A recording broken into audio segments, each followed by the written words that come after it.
নামাজের ফরজগুলো অনেকেই জানেন না। আসুন নামাজের ফরজগুলো জেনে নিই, কারণ নামাজ পড়ার সময় এই ফরজগুলো থেকে যে কোনো একটা ছুটে গেলে আপনার নামাজই হবে না।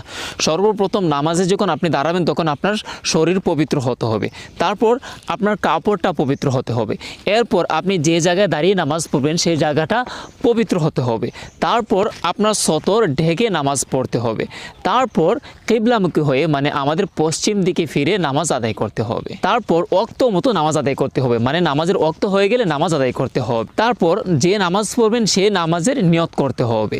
মুখে উচ্চারণ করে নিয়তের প্রয়োজন নেই, আপনার অন্তরে নিয়তই যথেষ্ট।